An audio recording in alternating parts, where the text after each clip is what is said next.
आज 8 मार्च है। मुझे नहीं लगता कि 8 मार्च ऐसा है कि बहुत लोग नहीं जानते होंगे।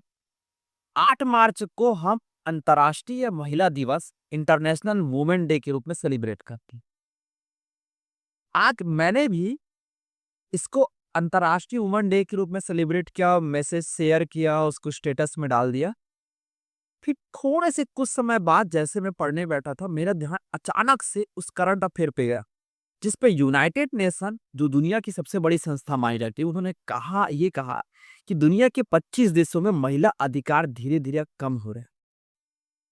मेरा दिमाग गया कि पहले तो मुझे यही समझ नहीं मिला कि हम महिलाओं को अधिकार ही क्या दे दे रहे दिए।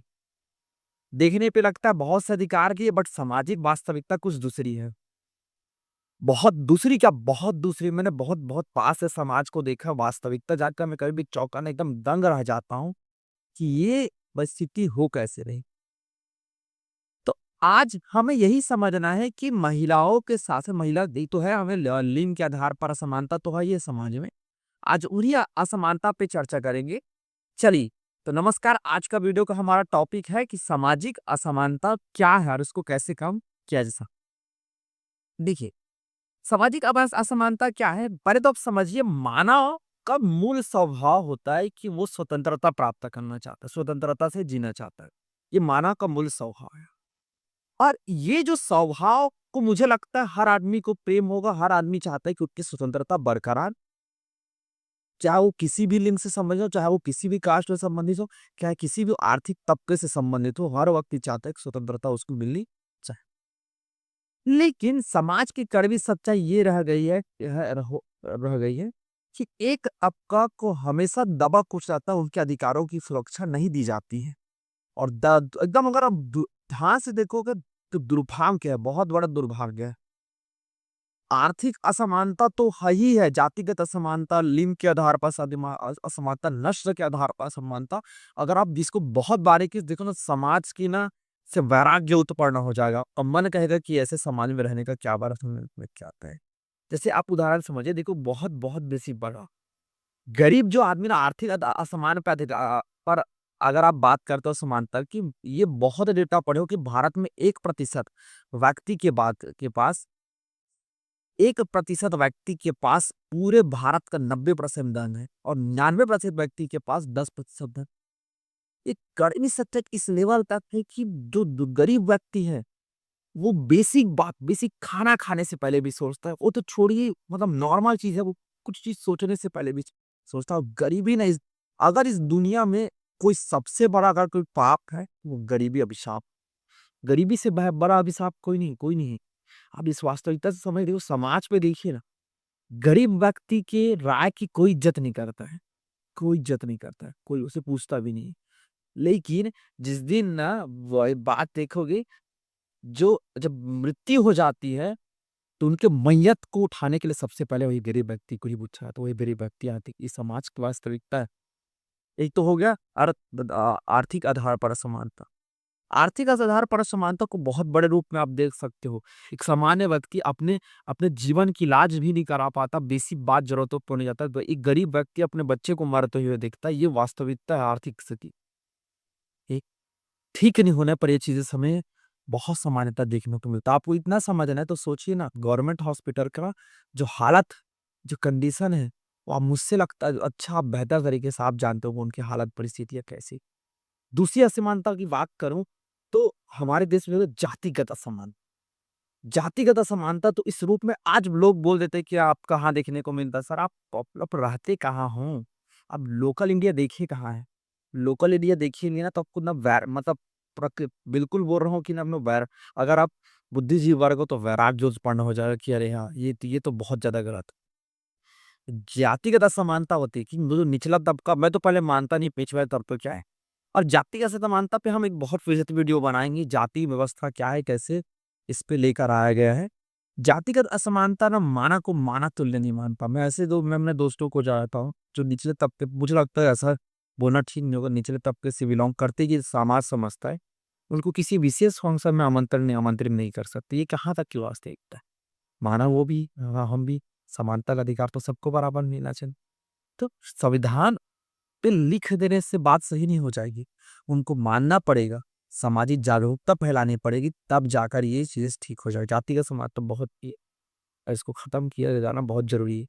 देखो जाति के नाम पर बहुत ज़्यादा भेदभाव हो रहे हैं। आज लोग चलते हुए बोल देते हैं कि आरक्षण नहीं देना चाहिए, नहीं देना, लेकिन आप वास्तविकता जानते नहीं। इंसान को ना सबसे बड़ा आत्म-सम्मान जब चोट पहुँचाता है ना, तो ये बहुत बड़ी चोट होती है, जिन पे तो बहुत ज़्यादा उनको ध्यान देने की ज़रूरत है। तीसरा जो आज का मूल टॉपिक है, वो है लिंग के आधार पर असमान। और भारत में लिंग के आधार पर असमानता, और दुर्भाग्य से मुझे कहना पड़े कि भारत में लिंग के आधार पर असमानता अदर एशियन कंट्री की तुलना में बहुत ज़्यादा देखने को मिलता है। हम महिलाओं को वो मूल अधिकार देना ही नहीं चाहते जिसके वो हकदार हैं। अभी 2026 में हमने क्या बना ली?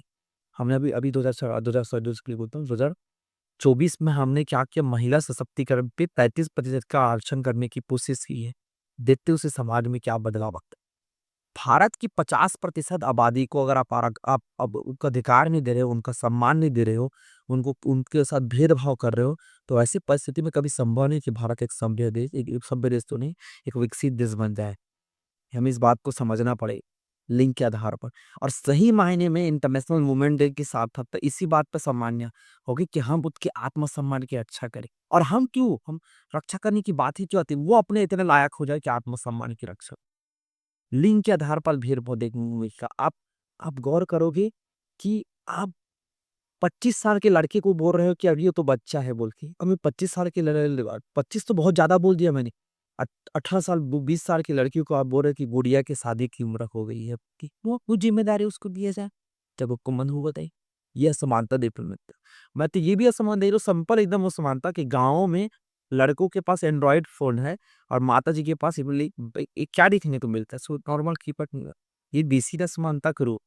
क्या समानता? सही मायने में शिक्षा जो अगर मैं बोलूँ, सही मायने में जो एक लेकर चला जाए कि महिलाओं को अधिकार मिले, ये तभी संभव है जब हम उनके लिए प्रयासरत हों। और मैं बोलूँ दोस्त कि ये असमानता को कम किया जैसे किया जाए तो उसके 3-4 बिंदु की तरीके होगा। पहले शिक्षा प्रणाली, नो डाउट। जब तक आप शिक्षा व्यवस्था को बहुत स्ट्रॉन्ग नहीं करोगे, बेहतरीन तरीके से नहीं करोगे, आप सामाजिक असमानता को कभी नहीं कम कर सकते। शिक्षा एक हथियार है, जिसके माध्यम से समानता असमानता को दूर कर सकते हैं। बाबा साहब अम्बेडकर ने भी तो यही कहा था ना कि शिक्षक वो शेरनी कली, जो पिएगा वो दहाड़े। शिक्षा, वास्तविक शिक्षा की बात हुई, अभी डिग्री वाली शिक्षा की नहीं। उनको लायक बनाएँगे। तो इस बात की श्योरिटी नहीं है कि उनको लग रहा है कि माताओं बेबी स्पेशली पेरेंट को सोचना पड़ेगा कि उनको लग रहा है कि अच्छे चलिए उसको बहुत बड़े घर में विवाह कर देंगे और उनका जीवन अच्छा अच्छा से कटेगा, ये बात की कोई श्योरिटी नहीं है। अब देखिए ना, माता सीता का विवाह क्या जनक जी ने कहाँ किया था? राम के माता अयोध्या में, लेकिन उनका पूरा जीवन कहाँ कटा? वनवास में कट गई। लेकिन माता सीता भी वहाँ पे खुश रही। क्यों? क्योंकि जनक महाराज जनक ने उसको लायक बनाया था कि हर परिस्थिति में वो क्या कर रहे थे, खुशी को प्राप्त कर। इसलिए माताओं और पिताओं को, पेरेंट्स को ये सोचने के बजाय कि मेरी बेटी का अच्छा पति मिले, अच्छा ये सोचना बहुत ज़रूरी होना चाहिए कि वो इतना लायक हो कि वो हर परिस्थिति में अपने आप को साबित कर सके। ये उसके स्किल पर, उसकी योग्यता पर ध्यान देंगे तो ज़्यादा भारत सुंदर हो। शिक्षा के साथ-साथ हमें उसको जागरूकता बनाना पड़ेगा, लोगों की मानसिकता को बदलना पड़ेगा कि ऐसे नहीं कि आज भी कि अरे इतना पढ़ के क्या करेगी, आजकल जाकर शादी करना है, किचन ही देखना है। मुझे किचन के काम से कोई एलर्जी नहीं कि पुरुष को भी किचन करना चाहिए, बट जीने के लिए, समझने के लिए। ऐसे बोल देना कि उन्हीं का काम है, ये बहुत गलत सोच है। इस बात को बदलना पड़ेगा। जब तक इसमें बदलाव नहीं लाएँगे तब तक संभव नहीं है। अंतिम बिंदु जो मुझे चर्चा करने का विषय है कि सामाजिक समरसता को बढ़ाना पड़ेगा।